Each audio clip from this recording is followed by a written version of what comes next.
Hello, BookTube, and welcome to Poetry Thursday.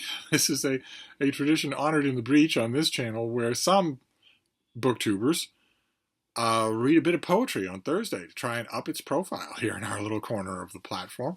I love the idea, and I have let it lapse many, many times. But for Poetry Thursday today, Aaron Facer, you all love so much, read a poem by an old boyfriend of mine from college. So I felt it was, I'll leave a link to his video. I felt it only behooved me to do a poem of my own for today. I am once again choosing this, really good purchase at the Brattle. This is The Making of a Sonnet, edited by Edward Hirsch, who we saw just the other day has a forthcoming volume on the spirit or the mind or the essence of American poetry from the Library of America. He and Evan Boland, the great poet, do a great job selecting things. This is all just sonnets. But I've got one in mind for you with a tasseled bookmark, a Superman tasseled bookmark.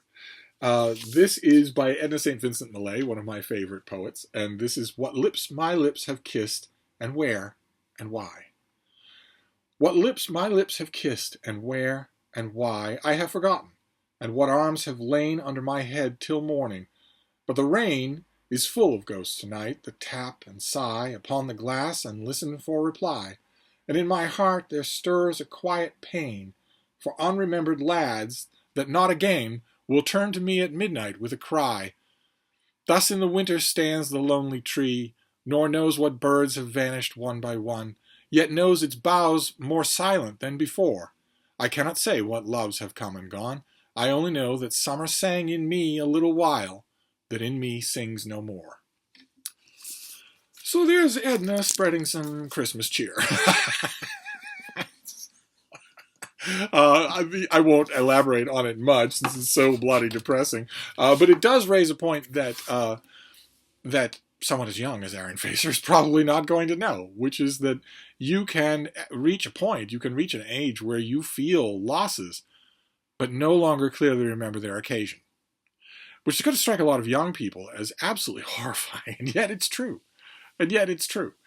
And it's not entirely negative. In this poem, Edna St. Vincent Millay is being a little bit of a gloomy Gus, although I'm sure I didn't do it justice, but metrically it is so beautiful. I swear this poet can do no wrong. I, once again, pine for the collected poems of Edna St. Vincent Millay. Here in America, it was a fat, white trade paperback with the title and author's name scripted in green script on the spine and on the front of the trade paperback. And I had that trade paperback. I forget how many copies of that thing I owned over the years. I would read it until it fell apart.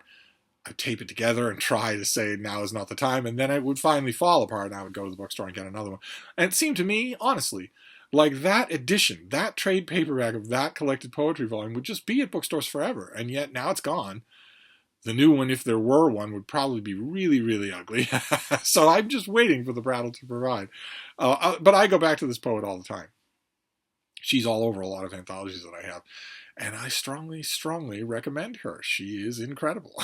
She and Marianne Moore, Elizabeth Bishop, Anne Sexton, these are great, great poets. But anyway, that's your Poetry Thursday. A nice quick video to compensate for the gigantic Brobdingnagian monster videos that I'm uploading elsewhere today. Thank you, BookTube.